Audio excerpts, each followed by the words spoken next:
তো আজকে দেখুন আর ক্লাস 10-এর ইংলিশের ডাফ অ্যান্ড ডার্টি যে বইটা রয়েছে তুলসী প্রকাশন এর 57 পেজের যে এক্সারসাইজগুলো রয়েছে সেগুলো নিয়ে আজকে আলোচনা হবে। তো আজকে দেখুন ন্যারেশন চ্যাপ্টারের ইম্পারেটিভ সেন্টেন্স। তো এক নাম্বার থেকে দেখো the doctor said to me take care of your health. তাহলে কী হবে, the doctor advised me to take care of your health. অর্থাৎ ডক্টর কী করছে, এখানে উপদেশ দিচ্ছে, তার জন্য এখানে কী হবে, অ্যাডভাইসড। এরপরে দ্বিতীয় নাম্বার দেখো the master said to his servant leave the room at once. তাহলে কী হবে, দ্য মাস্টার অর্ডার অর্থাৎ আদেশ দিচ্ছে হিজ সার্ভেন্টকে চাকরকে to leave the room at once. 3 number দেখো the teacher said to his student don't make a noise. তাহলে কী হবে, দ্য টিচার এখানে দেখো বন্ধ করা হচ্ছে অর্থাৎ তাকে ফরওয়ার্ড করা হচ্ছে, the teacher forward his students to make a noise. এরপরে 4 নাম্বার দেখো he said to me please give me something to eat. তাহলে কী হবে, he requested me to give him something to eat. এরপরে 5 নাম্বার দেখো my mother said to me don't waste your time in idleness. তাহলে কী হবে, my mother forward me to waste my time in idleness. এরপরে 6 number দেখো he shed give me a form please. তাহলে কী হবে, he requested me to give him A form. যেহেতু please রয়েছে তার জন্য এখানে রিকোয়েস্টেড বসবে। এরপরে 7 নম্বর দেখো father said to his son don't keep evil company. তাহলে দেখো ডোন্ট রয়েছে, তাহলে এখানে ফরওয়ার্ড, তাহলে কী হবে, father forward his son to keep evil company. 8 number দেখো the girl said to her friend please wait here till I return. তাহলে কি প্লিজ রয়েছে, তাহলে requested, the girl requested her friend to wait there, হেয়ারটা হয়ে যাবে there till she return. Present ইনডিফিনাইটও রয়েছে, তাহলে এটা হবে পাস্ট ইনডিফিনাইট সি রিটার্ন।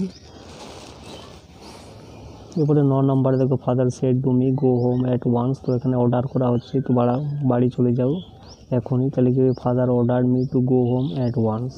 এরপরে 10 নম্বর দেখো the old man said to his grandson don't run in the sun. তাহলে কি হবে, the old man forward his grandson to run in the sun. 11 number দেখো mother said to me do not tell a lie. তাহলে কি হবে, mother advised me not to tell a lie. এরপরে 12 নম্বরে দেখো the teacher said to the students change the mode of narration. তাহলে কী হবে, the teacher order the student to change the mode of narration. 13 নম্বরে দেখো the teacher said to me speak the truth, অর্থাৎ এখানে অ্যাডভাইসড করা হচ্ছে, teacher advised me to speak the truth. এরপরে 14 নম্বরে দেখো the police said to the driver obey the traffic rules. তাহলে কী হবে, the police order the driver two ওবে the traffic rules, অথবা এখানে অ্যাডভাইসও লিখতে পারো। 15 নম্বর দেখো I said to my friend consult a physician. তাহলে কী হবে, I advised my friend to consult a physician. এরপরে দেখো ডাইরেক্ট ফর্ম অফ ন্যারেশন, অর্থাৎ এগুলোকে ডাইরেক্ট ফর্ম করতে বলা হচ্ছে। তো 1 নম্বরে দেখো the teacher order me not to go there. তাহলে কী হবে, the teacher said to me don't go there. এরপরে দ্বিতীয় নাম্বার দেখো he requested me to put out the light. তাহলে কী হবে, he said to me please put out the light. 3 number দেখো father advised his son not to tell a lie. তাহলে কি father said to his son don't tell a lie. এরপরে 4 number দেখো I requested him to explain the passage.